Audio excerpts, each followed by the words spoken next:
আমার নবীকে গালি দিত, কবি বলে, গণক বলে, পাগল বলে, জাদুকর বলে, লেস কাটা বলে। আমার নবী নাকি লেস কাটা, নাউজুবিল্লাহ পড়বেন না। আমার নবী নাকি নির্বংশ, ওনার বংশ নাকি দুনিয়াতে টিকবে না। বলে মুহাম্মদ তোমার কোনো ছেলে সন্তান বেঁচে নাই, তোমার বংশ নির্বংশ হবে। আল্লাহ বলে ইন্না শানিয়াকা হুয়াল আবতার, আমার নবীকে যারা বলেছে নির্বংশ, ওরাই আসলে নির্বংশ, ওরাই পিতৃ পরিচয়হীন জারদ সন্তান। চিল্লায় বলো ঠিক কিনা? ওয়ারাফা'না লাকা যিকরাক, আল্লাহ বলেন নবী আপনার সম্মান আমি বাড়িয়েছি, দুলোক ভোলোক ছাড়িয়ে সাতাকাশ মাড়িয়ে আমার আরশ পর্যন্ত আপনার সম্মানকে বুলন্দ করেছি। যেখানেই আমার নাম নেওয়া হয় সেখানেই আমার নবীর নাম আছে নাই। এজন্য বিশ্বনবীরে তারা গালি দিত। বিশ্বনবী যেন গালি শুনে মন খারাপ না করে আল্লাহ বলেন নবী ওয়াসবির আলা মা ইয়াকুলুন, ওরা যা বলে বলুক, আপনি মন খারাপ করবেন না। আমার নবীরে কাফিরেরা যেমনি গালি দিত, এই যুগে আমাদেরকেও গালি দেয় এমন কিছু লোক আছে না নাই?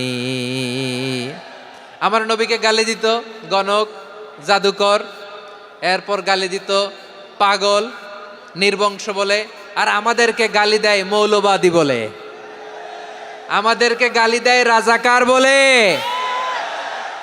রাজাকার শব্দটা তো এখন একটা অ্যাওয়ার্ড হয়ে গেছে, অ্যাওয়ার্ড। রাজাকার রাজাকার গালি দেওয়ার দিন শেষ। কি দিন আসলো সুবহানাল্লাহ কইবেন না? আল্লাহ তো আমাদেরকে দেখাইছে রাজাকার শব্দটা এখন একটা অ্যাওয়ার্ড হয়ে গেছে। সুবহানাল্লাহ সুবহানাল্লাহ। পরিস্থিতি পাল্টে দিতে আল্লাহর সময় লাগে না। চিল্লায় বলেন ঠিক কি না? আমাদেরকে বলে মৌলবাদী। আমরা আসল কথা বলি, ভালো কথা বলি, দেশপ্রেমের কথা বলি, আমরা জনগণের কথা বলি, আমরা মা মাটি ও মানুষের কথা বলি, আমরা ইসলামের কথা বলি, আমরা দেশের সমৃদ্ধির কথা বলি। এজন্য আমাদেরকে বলে মৌলবাদ। আবার আমাদেরকে বলে ধর্ম ব্যবসায়ী, আছে না নাই? আমরা ধর্মের সত্য কথা প্রচার করি, যেটা দেশের ভালো জনগণের ভালো সেটা উপস্থাপন করি, আমাদেরকে বলে ধর্ম ব্যবসায়ী। আমার প্রিয় ভাইয়েরা, যারা ইসলামের কথা বলে, যারা কোরআনের কথা বলে, এরা ধর্ম ব্যবসায়ী নয়। খবরদার, আলেমদের বিরুদ্ধে দাঁড়াবেন না। আলেমদের পক্ষে থাকলে আপনার জীবন উজালা করে দিবে কে? কোন আলিমান আও মুতাআল্লিমান আও মুত্তাবিআন আও মুহিব্বান ওয়ালা তাকুনিল খামিস ফাতাহলিক। হয় আলেম হও, নয় আলেমের ছাত্র হও, নয় আলেমকে মহাব্বত করো, নয় আলেমকে সাপোর্ট করো। এই চারটা করো, 5 নাম্বার হয়েও না, আলেম বিদ্বেষী হয়েও না, তাহলে দুনিয়াও শেষ, আখিরাতও শেষ। চিল্লায় বলো ঠিক কি না? খবরদার, নিজেকে ইসলামের বিরুদ্ধে দাঁড় করাবেন না। এদেশের আসল পরিচয় ইসলাম। এদেশের আসল পরিচয় কি? আওয়াজ করে বলতে হবে, এদেশের আসল পরিচয়।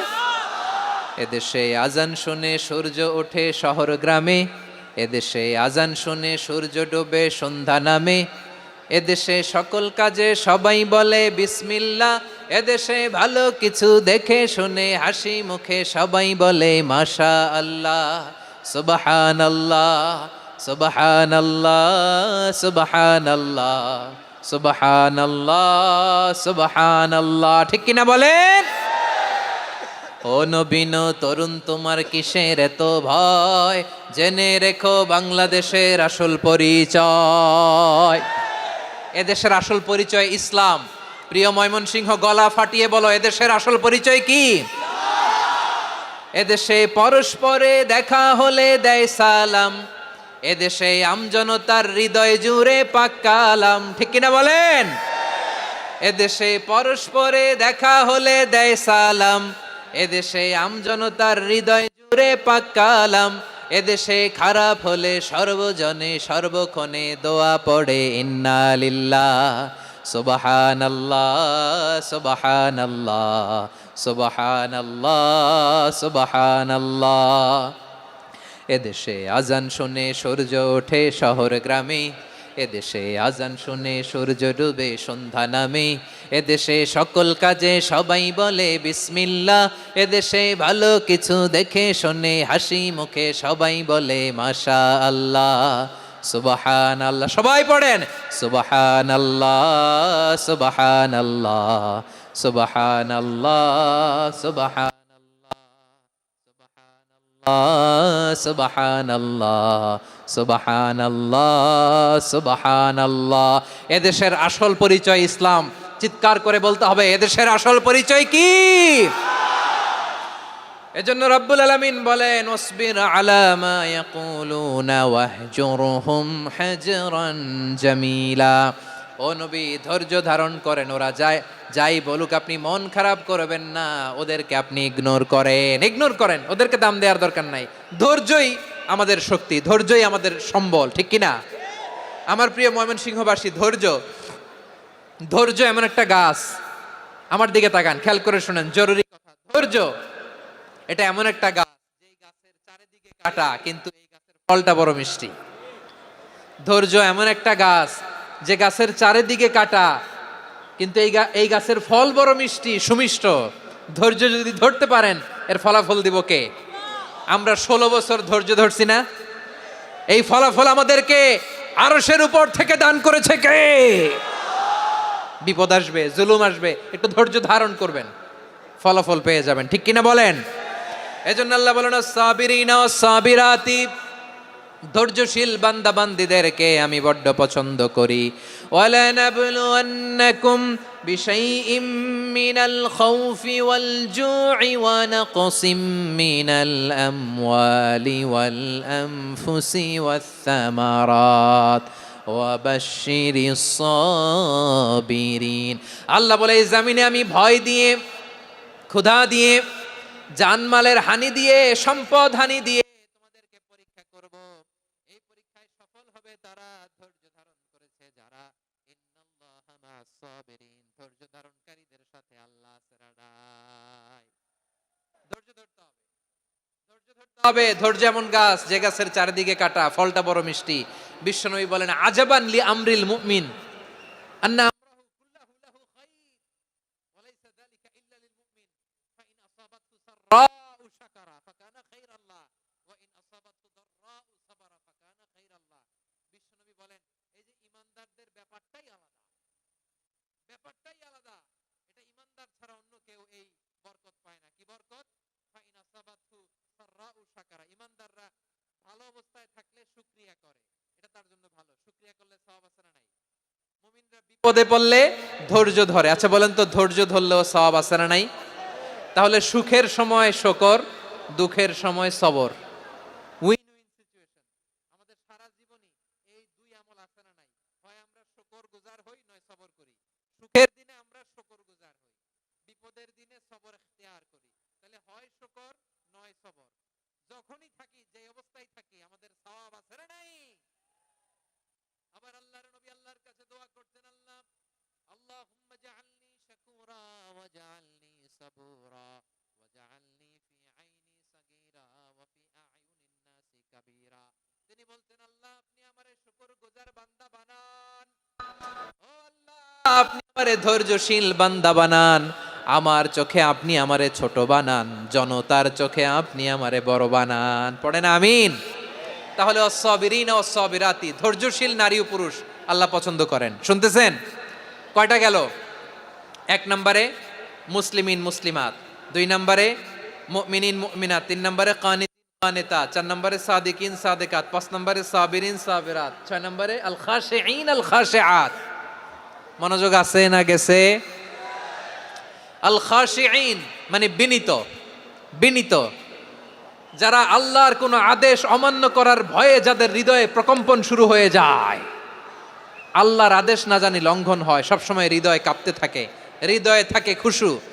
আল্লাহ বলেন, قد أفلح المؤمنون الذين هم في صلاتهم خاشعون। সফল হয়েছে ওই ব্যক্তিরা যারা ঈমান এনেছে আর যারা নামাজের মুসল্লায় যখন দাঁড়ায় তারা বিনীতভাবে আল্লাহর সামনে দাঁড়ায়। নামাজের জায়নামাজে যখন দাঁড়াবো আমরা ভাববো হতে পারে এটাই আমার জীবনের শেষ নামাজ। আমার কলিজার টুকরা ময়মনসিংহের ভাইয়েরা, এই চিন্তাটা নামাজে যখন দাঁড়াই, এই চিন্তাটা মাথায় রাখা যাবে?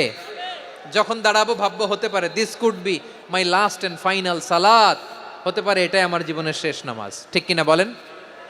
তাইলে অন্তরে খুশু আসবে। অনেকে বলে, হুজুর নামাজে দাঁড়াই মনে থাকে না, কয় রাকাত পড়ছি ভুলে যাই, কি পড়ছি ভুলে যাই, দিন দুনিয়ার কথা খেয়াল আসে, সারা দিন যেটা মনে করতে পারি না নামাজে দাঁড়াইলে ওটা মনে পড়ে। এরকম আছে না নাই? আমাদের ঢাকায় হয় এটা, আপনাদের ময়মনসিংহে এটা হয় না? না, আপনাদেরও হয়? নামাজের মধ্যে সব কথা মনে পড়ে। এজন্য মনে করতে হবে এটাই হতে পারে আমার জীবনের শেষ নামাজ। খুশু, খুশু মানে হৃদয় এবং অঙ্গ প্রত্যঙ্গের স্থিরতা। এক সাহাবী নামাজ পড়ছেন আবার দাড়ি নাড়তেছেন, নামাজ পড়তেছেন এরকম চুলকাচ্ছেন। এই দৃশ্য দেখে বিশ্বনবী বললেন, ইন খাশাআত কলবুহু লা খাশাআত জাওয়ারিহুহু। তার অন্তরে যদি খুশু থাকতো, ওই খুশুর প্রভাব তার হাতে পায়েও দেখা যেত। এই সাহাবীর অন্তরে খুশু নাই, ফলে তার হাত নড়ে, পা নড়ে, দাড়ি সোজা করে, টুপি সোজা করে। এরকম মুসল্লি আমাদের মসজিদগুলোর ভেতরেও আছে না নাই?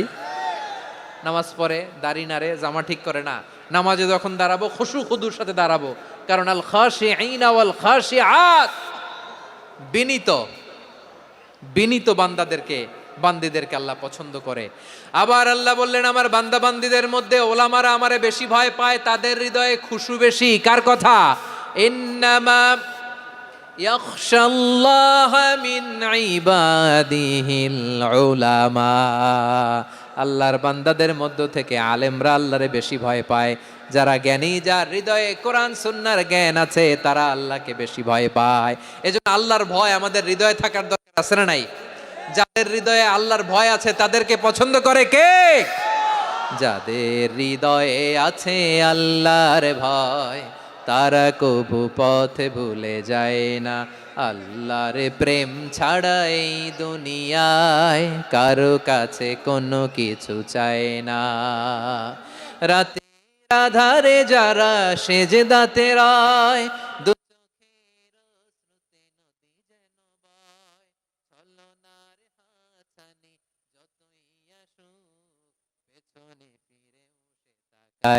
পড়েন সবাই, যাদের হৃদয়ে আছে আল্লাহর তারা কবু পথ ভুলে যায় না। আল্লাহর প্রেম ছাড়া কারো কাছে কোনো কিছু চায় না। ঠিক কি না? খাশিআত, আমাদের হৃদয়টা থাকুক আল্লাহর ভয় দিয়ে সমৃদ্ধ। আমরা চাই কি চাই না? আল্লাহর ভয় যার হৃদয়ে থাকে সে কখনো পদস্খলিত হয় না, পদচ্যুত হয় না। ঠিক কিনা বলেন? তাহলে খাশিঈন খাশিআত। 7 নম্বরে আল্লাহ বললেন, আল মুতাসাদ্দিকিন ওয়াল মুতাসাদ্দিকাত, আমার প্রিয় বান্দা তারা যারা দান করে, দানশীল নারী এবং পুরুষ যারা দেয়, যারা দান করে তাদেরকে আল্লাহ পছন্দ করে। আপনারা দান করেন তো? হ্যাঁ, নাকি পকেট থেকে হাত বেরোয় না? বের হয়। মুক্ত হস্তে দিবেন আমার ভাইয়েরা, মুক্ত হস্তে। আল্লাহ সুদকে ধ্বংস করে দেয় আর দানকে বাড়িয়ে দেয়। সুদের সাথে আমাদের কোনো সম্পর্ক না। আল্লাহ বলেন, ইয়ামহাকুল্লাহুর রিবা ওয়া ইউরবিস সাদাকাত। আল্লাহ সুদকে ধ্বংস করেন, দানকে বাড়িয়ে দেন। পকেট থেকে দিয়ে দিলাম মনে হয় কমে যায়, আসলে কমে না, বাড়ায় দেয় কে? মনে হয় কমে গেছে, আসলে বাড়ায় দেয় কে? আপনি দিলে আপনারে দিবে কে? আল্লাহ দিবে। আপনার কাছে মনে হয়েছে কমে গেছে, আসলে কমে নাই। আল্লাহ বলেন, দানের দৃষ্টান্ত কেমন তোমরা জানো নাকি? মাসালুল্লাযীনা ইউনফিকুনা আমওয়ালাহুম ফি সাবিলিল্লাহি কামাসালি হাব্বা আম্বাতাত সাবআ সানাবিলা ফি কুল্লি সুমবুলাতিন মিআতু হাব্বা ওয়াল্লাহু ইউদাঈফু লিমান ইয়াশাউ ওয়াল্লাহু ওয়াসিউন আলিম। আল্লাহ বলেন, সম্পদের মায়া ছেড়ে তুমি যে মসজিদের দান বক্সে দান করো, তুমি যে মাহফিলের এই অনুষ্ঠানে দান করো, তুমি যে গরিবের হাতে টাকা তুলে দাও, তোমার এই দানের দৃষ্টান্তটা হলো একটা চারা বীজের মতো। যেই চারা বীজ মাটিতে রোপণ করে দিলে 60টা শীষ গজায়, প্রতি শীষে হয় শত শস্য দানা। আল্লাহ যারে চায় তেমনি বাড়িয়ে দেয়, তিনি যাকে মন চায় তাকে প্রাচুর্যতা দেয়। সুবহানাল্লাহ, ওয়াসিউন আলিম। আপনি যে দান করেন এটার দৃষ্টান্ত চারা বীজের মতো, রোপণ করে দিলে এক বীজ থেকে 60টা শীষ গজায়। আমার ভাইয়েরা, বীজ রোপণ করলে শীষ বলেন না ময়মনসিংহ, এটারে কি বলে? শীষ। 7টা শীষ, প্রতি শীষে থাকে শত শস্য দানা, 100 করে শস্য দানা, 700টা। তাহলে দিলে বাড়ায় দেয় কে? আল্লাহ বলে এই বনি আদম আনফিক উনফিক আলাই, তুমি দাও আমি তোমারে দেব। এখন আপনি না দিলে আল্লাহ আপনারে দিবে? এবার বুঝে থাকলে বলেন তো, আল্লাহর কাছ থেকে পাওয়ার প্রথম শর্ত কি? আমাকে দিতে হবে, ঠিক কিনা? বেলাল রাদিয়াল্লাহু তাআলা আনহু মদিনার সবচেয়ে গরীব সাহাবী, বিশ্বনবী বলেন আনফিক বেলাল, ও বিলাল তুমিও দাও। আপনারা কি জানেন বেলাল রাদিয়াল্লাহু তাআলা আনহুর সম্পদ কত ছিল? বেলাল রাদিয়াল্লাহু তাআলা আনহুর মূল সম্পদের পরিমাণ ছিল মাত্র একটা লুঙ্গি। একটা কি? এক লুঙ্গি যার মালিকানায় আছে তারে বিশ্বনবী বলতেন দাও আমি বাড়ায় দিব, দাও বাড়ায় দিব।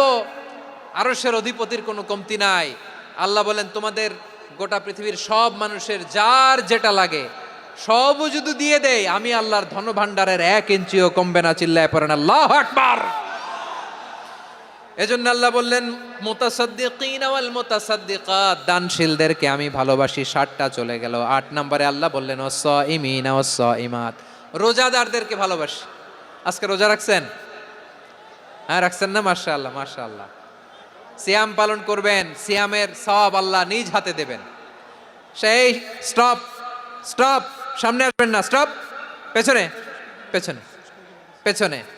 আচ্ছা শেষ করে দিচ্ছি। 8 নম্বরে রোজাদারদেরকে আল্লাহ ভালোবাসেন, রোজাদার নারী ও পুরুষ। 9 নম্বরে হাফিযিনা ফুরুজাহুম ওয়াল হাফিযাত, যারা লজ্জাস্থানের হেফাজত করে, দৃষ্টির হেফাজত করে, অসংলগ্ন জায়গায় দৃষ্টি দেয় না, আল্লাহ তাদেরকে পছন্দ করে।